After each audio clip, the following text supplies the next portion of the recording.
Dear student, you are most welcome to our educational channel mechanical Pandit. और मैं आपके प्यारे पांडे सर। आज fundamental aspects of mechanical vibration के ऊपर कुछ शॉर्ट क्वेश्चंस और उसके आंसर्स अपन देखेंगे, जो प्राय फ्रीक्वेंटली एग्जामिनेशन में या वाइवा में तो पूछे जाते हैं, और कॉन्सेप्चुअल वाइब्रेशन को समझने के लिए भी इन शॉर्ट क्वेश्चन की जरूरत पड़ती है। सबसे पहला क्वेश्चन है जो है कि वाइब्रेशन सुनते तो हैं, but what is vibration. Basically यह वाइब्रेशन आप 12th क्लास के फिजिक्स में पढ़े हैं, और वहाँ वेव भी पढ़े हैं। जो हम लोग बोलते हैं कहीं ना कहीं वेव प्रोपिगेशन होता है। आप ढोल बजाते हुए देखे होंगे, that is again wave propagation.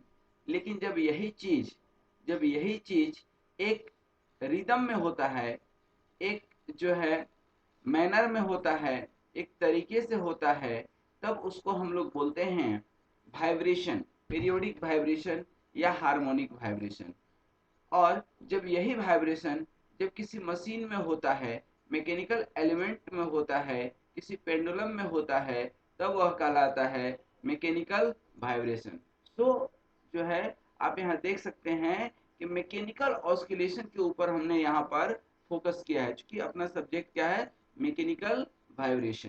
ठीक है, तो oscillation about the equilibrium point, ये आप देख सकते हैं, that is the oscillation about the equilibrium point, and it may be periodic, it may be simple harmonic, और इट मे बी रैंडम, कुछ भी हो सकता है। According to the situation we try to find out the frequency. अब यहाँ पर यदि ग्राफिकल अप्रोच देखेंगे, this is the graphical phenomena how the vibration takes place. यदि हम बात करें कुछ यूजफुल एंड हार्मफुल वाइब्रेशन की, तो यूजफुल वाइब्रेशन, अब देखिए, that all depends person to person. Music जो है, म्यूजिक यदि एक रिदम के साथ, एक लय के साथ आप बात करते हैं तो यूजफुल वाइब्रेशन है, क्योंकि without vibration you can not produce the music. यदि आप कहीं देखते हैं इस तरह की मशीन, ठीक है ना, थ्रेसिंग, ठीक है ना, तो दैट इज, या आटा चक्की देखे होंगे, that is again vibration, but it is useful. लेकिन यही इवन आपके हार्ट में, आपके हार्ट में बीट प्रोड्यूस होता है, हार्ट बीट जिसको बोलते हैं, it is again and continuous process, that is also one example of useful vibration, but the same vibration when goes beyond a limit, जैसे आपका 80 72 से लेकर के 80 85 तक जो है हार्ट बीट है तो वेल एंड गुड। लेकिन यही जो 100 105 120 हो जाए तो दिक्कत है। कोई कंप्रेशर है, ठीक ना, या कोई मशीन है, ठीक ना, यदि वो फाउंडेशन से अटैच्ड है तो वेल एंड गुड। यदि वाइब्रेशन ज़्यादा होगा तो फाउंडेशन से उसके नट बोल्ट लूज हो जाएंगे। आप गर्मी में ठंडा जो है फील करने के लिए फैन चला करके सो रहे हैं, और वह घड़घड़ आवाज़ करने लगे, लेकिन हार्मफुल वाइब्रेशन। यदि ब्रिज में यदि वाइब्रेशन आ जाए, भूकंप आ जाए, भूकंप is also one kind of vibration. Earthquake जो है, that is the type of vibration. Again some more harmful and useful, ठीक है। अब देखिए कहीं पे आप रोड, आरसीसी रोड तोड़ते हुए देखे होंगे, that is the ultrasonic vibration. ये वाइब्रेशन से ही जो है आपका रोड वगैरह तोड़ने की काम आता है। क्लीनिंग वाइब्रेशन से ही होती है, ठीक है ना। स्वीपिंग, ठीक है ना, दैट इज अगेन वाइब्रेशन। ठीक है, तो दीज आर दी। लेकिन जब यही हम इंडस्ट्रियल मशीन की बात करते हैं, आप किसी बस में जा रहे हैं, बहुत ज़्यादा वाइब्रेशन है, तो that would not be the comfortable journey. ठीक है, तो these are the harmful vibration. What are the three important elements of the vibration. Basically यही तीन इंपॉर्टेंट एलिमेंट है ही, और उसमें तीन एलिमेंट जो है, सबसे पहला तो क्या है आपका मास। मास नहीं रहेगा तो फिर कोई मतलब नहीं है। मास, देन स्प्रिंग, और जो तीसरा चीज है दैट इज डैम्पर, जो कि शॉक एब्जॉर्बर। ये तो स्प्रिंग हो गया, और ये अंदर आप क्या देख रहे हैं, डैम्पर। तो बेसिकली ये डैम्पर हो भी सकता है, नहीं भी हो सकता है। तो ये damper, spring and mass, three are important elements. damper are not necessary element, it is optional. If there is too much vibration, then you can use the dashpot. It is also called dashpot या damper. What do you mean by the vibration isolation? Basically machine में या structure में vibration तो स्वाभाविक है, vibration तो होगा ही होगा। उस वाइब्रेशन को रिड्यूस करने के लिए वह वाइब्रेशन हमारे फाउंडेशन को जो है हार्म न करे, ठीक है, वहां पर हम लोग लगाते हैं आइसोलेटर। तो कई तरह के आइसोलेटर्स लगते हैं, ठीक ना। तो यहाँ पर आप देख सकते हैं, देखिए मैं पढ़ कर नहीं सुना रहा हूँ क्योंकि पढ़ना तो आसान है, आप पढ़ लेंगे। यहाँ समझिएगा कि जो है यहाँ पर आइसोलेटर्स लगाए थे। ये क्या है, बेसिकली पैड है। नीचे क्या लगा है, पैड लगा है, और उसको फाउंडेशन बोल्ट लगा करके इसको टाइट कर दिए हैं। ध्यान दीजिए, कभी आप देखे होंगे थोड़ा भी लूज यदि वाइब्रेशन है, सॉरी लूज कैपिंग है, फाउंडेशन बोल्ट थोड़ा भी लूज है, तो वाइब्रेशन जो है बहुत ज़्यादा होता है। उसी तरह से यहाँ भी आप देख सकते हैं, ट्रेन वगैरह में आप देखते हैं, बस में देखते हैं, लीफ स्प्रिंग वगैरह लगाते हैं। That is the process of isolation, कि हम नीचे के वाइब्रेशन को ऊपर तक ना जाने देते। दैट मीन्स कि जो हमारे पैसेंजर बैठे हैं वो कंफर्टेबल वे में बैठे, सोए, जो करना है करें, उनको वाइब्रेशन फील ना हो।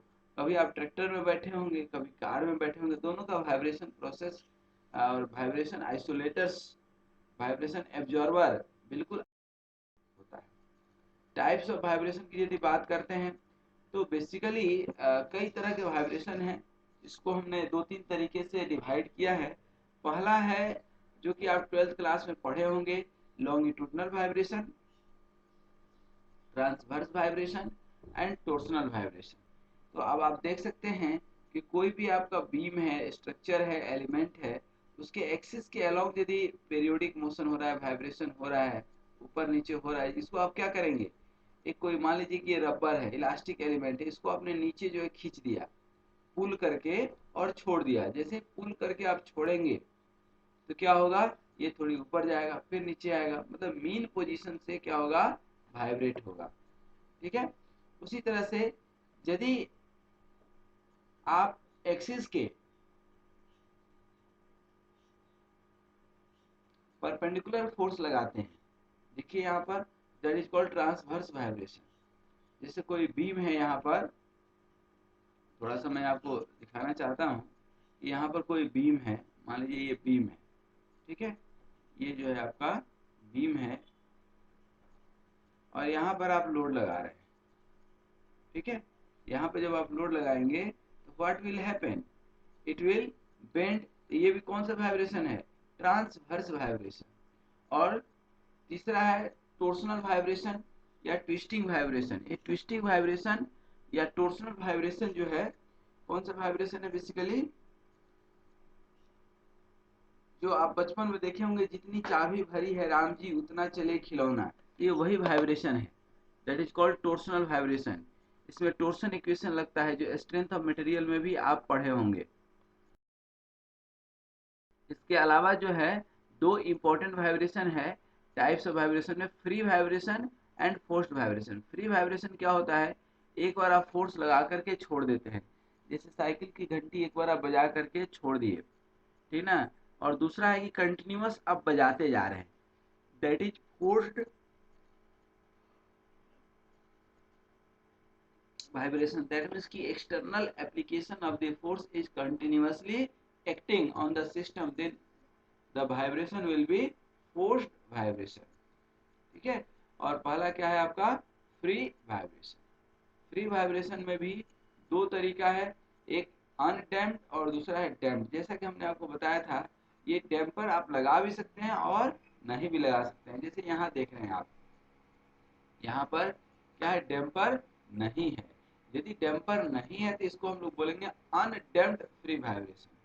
और ध्यान दीजिए, ये कंटिन्यूअसली वाइब्रेट हो रहा है कि नहीं, ये कंटिन्यूअस वाइब्रेशन हो रहा है, तो this is basically forced vibration. और जो वाइब्रेशन थोड़ी देर के बाद रुक जाए, जैसे कि साइकिल की घंटी या किसी का गया दरवाजा नॉक किए एक बार, वो धीरे धीरे क्या होता है, रुक जाता है। जब रुक जाता है तो फ्री वाइब्रेशन हो गया। लेकिन अनस्टॉप जो है वह कंटिन्यूअस वाइब्रेट हो रहा है, उसी को हम लोग बोलते हैं फोर्स्ड वाइब्रेशन। और ये डैम्प्ड और अनडैम्प्ड का कॉन्सेप्ट हमने आपको बता दिया।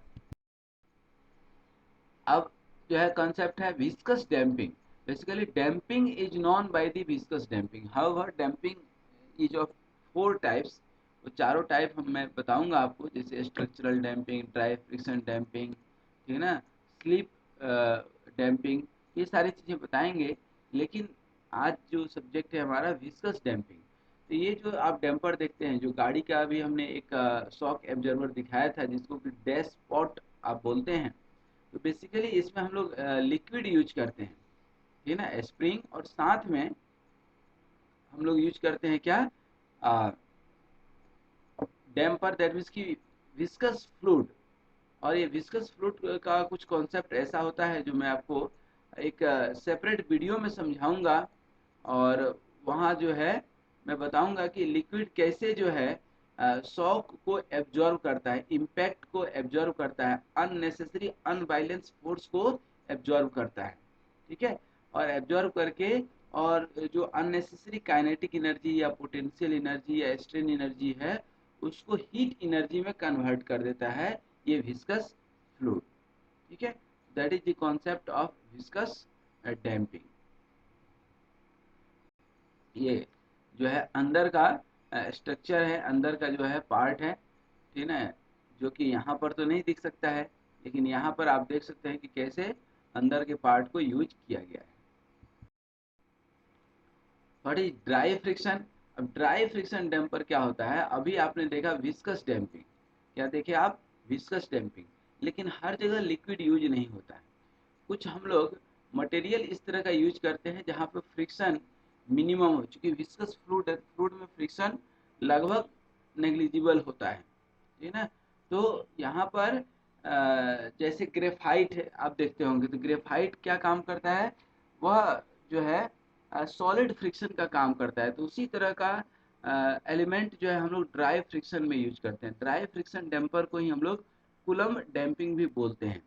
जैसे आप स्ट्रक्चर देखते होंगे, ब्रिज देखते होंगे, तो वहाँ पर विस्कस डैम्पिंग नहीं यूज करते हैं, बल्कि ड्राई फ्रिक्शन डैम्पर यूज करते हैं, ठीक है ना। आप गाड़ी रोड पर चलाते हैं तो वहाँ पर रबर ट्यूब यूज करते हैं, ठीक है ना, व्हील के जगह पर टायर यूज करते हैं। और टायर किस मटेरियल का बनेगा, क्योंकि वो फ्रिक्शन डैम्पर है, ठीक है ना, वह जो है शॉक भी एब्जॉर्ब करता है और लॉन्ग लाइफ भी रहता है और प्रॉपर फ्रिक्शन भी जो है प्रोवाइड करता है, ठीक है। तो that is the concept of basically friction damper. These are again some more example of friction damper. हाँ, ये चीज़ ध्यान रखिएगा कि फ्रिक्शन डैम्पर में जब साइक्लिक मोशन होगा या ऑस्किलेटरी होगा तो there is a chances of tear and wear. For that जहाँ पर ज़्यादा आपका जो है ऑस्किलेटरी मोशन है, टू एंड फ्रो मोशन है, वहाँ पर बेसिकली हम लोग उस तरह का मटेरियल यूज करते हैं जहाँ पर कि कोफिशिएंट ऑफ फ्रिक्शन मिनिमम हो। क्योंकि अल्टीमेटली फ्रिक्शनल फोर्स कितना लगेगा, म्यू इंटू आर। आर क्या होगा आपका, normal reaction. What do you mean by the natural vibration? Natural vibration देखिए क्या होता है, किसी भी सिस्टम की दो फ्रीक्वेंसी होती है। एक तो फोर्स्ड फ्रीक्वेंसी होगी जो एक्सटर्नल फोर्स आप लगाएंगे उसके चलते, और दूसरा होता है आपका फ्री वाइब्रेशन के अकॉर्डिंग जो स्प्रिंग और मास सिस्टम है। तो हमने आपको बताया कि जो तीन एलिमेंट है, स्प्रिंग, मास एंड डैम्पर। तो damper is not the necessary element, it may और मे नॉट बी, लेकिन स्प्रिंग जरूर होगा। अब बोलिएगा सर यहाँ तो स्प्रिंग नहीं है लेकिन आप वाइब्रेशन दिखा रहे हैं, तो बिल्कुल ये जो है इलास्टिक एलिमेंट है। तो जहाँ भी इलास्टिक कोई एलिमेंट होगा, इलास्टिक कंपोनेंट होगा, उसको एज ए स्प्रिंग ही ट्रीट करेंगे। हाँ, अब आप बोल सकते हैं कि सर स्प्रिंग है तो यहाँ स्प्रिंग का स्प्रिंग स्टिफनेस आप लिखते हैं, तो बिल्कुल यहाँ भी हम लोग लिखेंगे स्टिफनेस, ठीक है, यहाँ भी स्टिफनेस ही लिखेंगे, किसकी, बॉडी की, ठीक है ना, इस मेटालिक एलिमेंट की। और इसकी स्टिफनेस कैसे निकालेंगे, बेंडिंग इक्वेशन से, ठीक है ना, M upon I equal to E upon R equal to sigma upon Y, ये चीज आप पढ़े हुए हैं बेंडिंग इक्वेशन से। और वहां पर ई आई जो होता है वही आपका क्या होता है, ये स्टिफनेस। उसी तरह से टोर्सनल स्टिफनेस भी होता है, ठीक है। तो यहाँ पर अब आप समझ गए होंगे कि नेचुरल वाइब्रेशन जो है is the basic concept of mechanical oscillation, ठीक है ना। What ever the mechanical element do the two and fro motion about the equilibrium point, तो वो किस जो है इंटेंसिटी के साथ कर रहा है, that is square root K by M, that is angular frequency basically. और इसको जब हम नेचुरल फ्रीक्वेंसी में कन्वर्ट करेंगे तो ओमेगा एन अपन 2 पाई हो जाएगा, ठीक है। और फ्रीक्वेंसी की यूनिट होती है हर्ट्ज, ठीक है, that is the basically natural frequency. अब जो है रेजोनेंस, अब देखिए अभी हमने आपको बताया एक नेचुरल फ्रीक्वेंसी हमने आपको बताया और एक फ्रीक्वेंसी होगा फोर्स फ्रीक्वेंसी। फॉर एग्जांपल आप बचपन में पढ़े होंगे कि हम लोग सैनिक को ब्रिज पर मार्च करते हुए चलने के लिए मना करते हैं। क्यों मना करते हैं, क्योंकि होता क्या है, एक तो ब्रिज की अपनी नेचुरल फ्रीक्वेंसी होगी, ठीक है, और दूसरा क्या होगा कि सैनिक जो कदम ताल करते हुए चलेगा उसकी अपनी एक फ्रीक्वेंसी होगी। यदि वह दोनों फ्रीक्वेंसी मैच कर जाता है, इक्वल हो जाता है, उस कंडीशन में फ्रीक्वेंसी रेशियो 1 हो जाता है और उसी कंडीशन में रेजोनेंस प्रोड्यूस होता है। जब रेजोनेंस प्रोड्यूस होता है तो एम्पलीट्यूड टू मच हाई हो जाता है, at the resonant frequency amplitude becomes too much high. जब आपका एम्पलीट्यूड टू मच हाई हो गया, बहुत ज्यादा हो गया, ठीक है ना, तो एम्पलीट्यूड ज्यादा हाई हो गया, इसका मतलब क्या है, जैसे ये इक्विलिब्रियम पोजीशन है और हाई हो गया, एम्पलीट्यूड यहाँ तक आ गया, मान लीजिए ये यहाँ तक कब आएगा, जब ये आपका स्प्रिंग ब्रेक हो जाएगा, टेम्पर ब्रेक हो जाएगा। जैसे ये एलिमेंट देख रहे हैं, ये तो रोटेट हो रहा है, बहुत अच्छा है, लेकिन ये एलिमेंट यहाँ कब आएगा, यहाँ पर कब आएगा, जब ये ब्रेक हो जाएगा। और ये यही कहता है कि एम्पलीट्यूड यहाँ पे हो जाएगा, मतलब बहुत ज़्यादा हो जाएगा, या डिफ्लेक्शन यहाँ पे बहुत ज़्यादा हो जाएगा। बहुत ज़्यादा मतलब क्या, इन्फिनिटी, डिफ्लेक्शन इन्फिनिटी। इन्फिनिटी मतलब कब होगा, डिफ्लेक्शन इन्फिनिटी कब होगा, जब हमारा शाफ्ट ब्रेक हो जाएगा। तो resonant frequency is always dangerous for the mechanical element, for the mechanical machine. In industry, we have to always avoid the condition of resonance. अब यहाँ पर ध्यान दीजिए, क्वेश्चन कितना बढ़िया है कि how can we make a system to vibrate in one of its natural mode, ठीक है, मेड नहीं है, मोड है, MODE होगा, ठीक है। मैं इसको थोड़ा सा करेक्ट कर दूं, ये जो है आपका क्या होगा, मोड होगा, ठीक है। यहाँ पर ये क्या होगा आपका, मोड होगा। तो यहाँ पर जो है मोड होगा, ठीक है, नेचुरल मोड।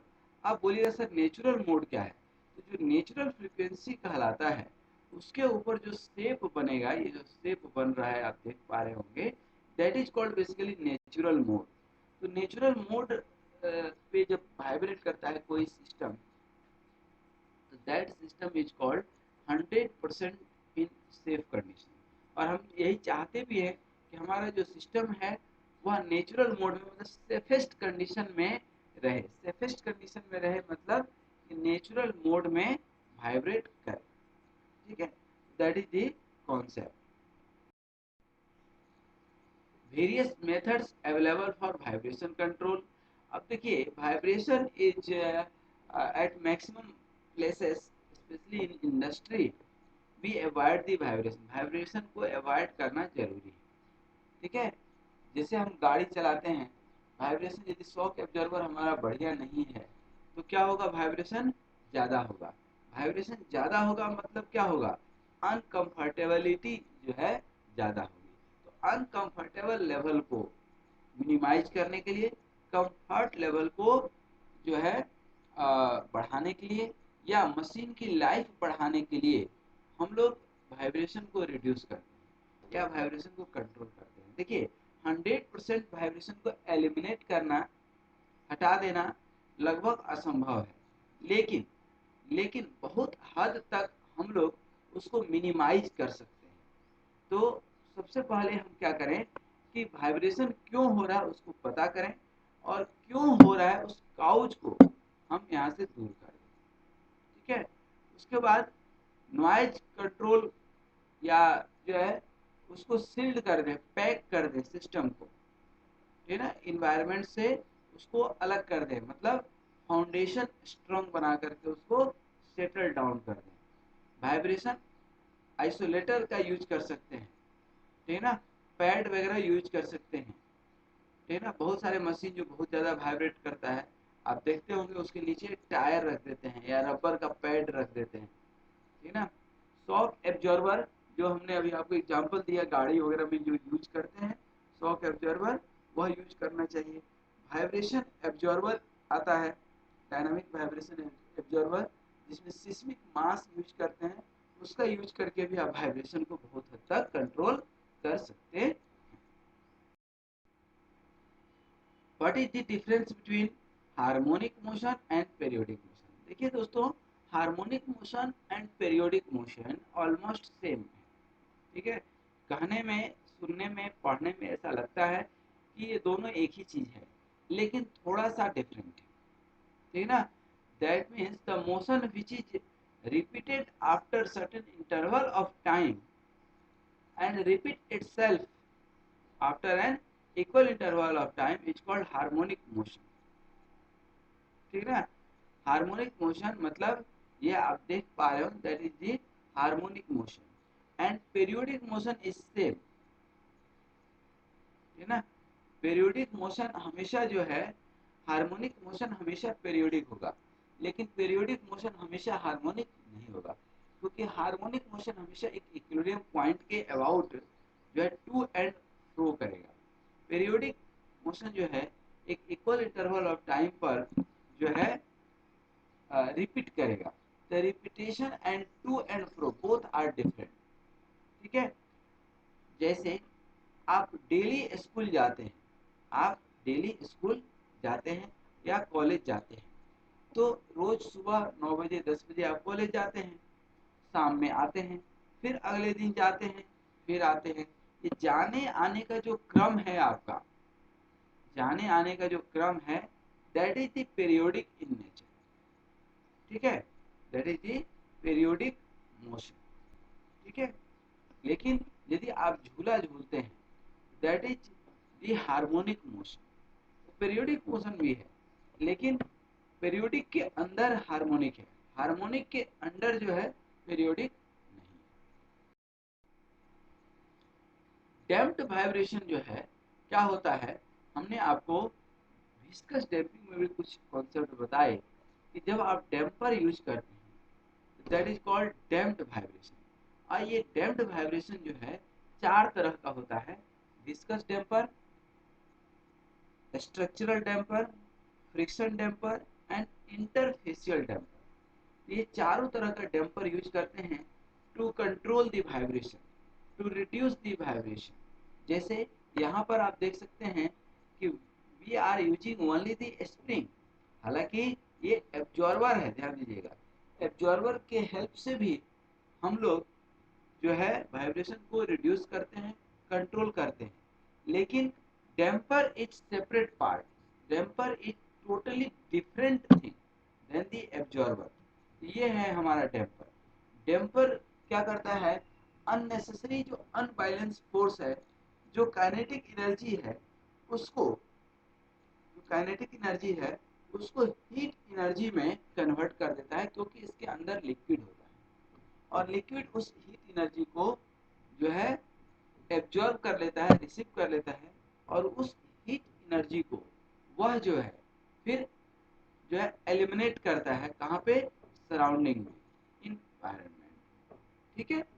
तो ये कॉन्सेप्ट है डैम्प्ड वाइब्रेशन का। जब डैम्प्ड वाइब्रेशन यूज करते हैं तो कोफिशिएंट ऑफ डैम्पिंग जो है यूज करते हैं यहाँ पर, और coefficient of damping is being related with the velocity और स्प्रिंग डिस्प्लेसमेंट के साथ और मास एक्सेलरेशन के साथ। इस तरह से तीन जो है फोर्स भी जनरेट होता है।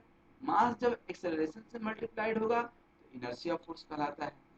जब डैम्पर वेलोसिटी के साथ अटैच्ड होगा तो डैम्पिंग फोर्स कहलाएगा।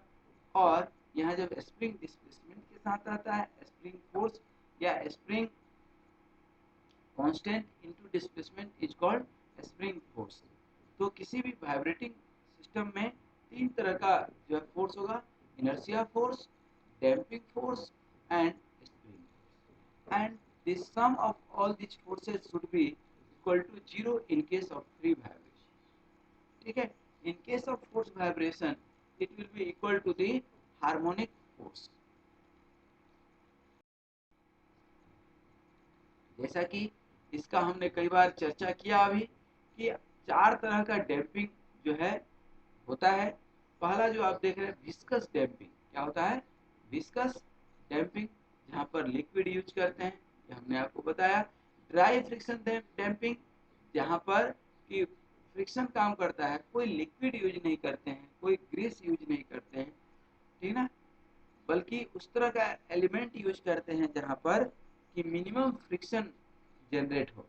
और तीसरा होता है स्ट्रक्चरल डैम्पिंग। स्ट्रक्चरल डैम्पिंग जो है जहाँ हेवी स्ट्रक्चर्स होते हैं, ठीक ना, वहाँ पर यूज करते हैं। स्ट्रक्चरल डैम्पिंग मतलब इलास्टिक एलिमेंट यूज करते हैं, कोई भी मेटालिक एलिमेंट जिसके अंदर ज़्यादा से ज़्यादा इलास्टिक प्रॉपर्टी है। इलास्टिक प्रॉपर्टी दैट मीन्स की ability to regain its original shape after certain deformation, after certain amount of deformation, that is called structural damping। और इसको बोलते हैं स्लिप और इंटरफेशियल डैम्पिंग। क्या बोलते हैं?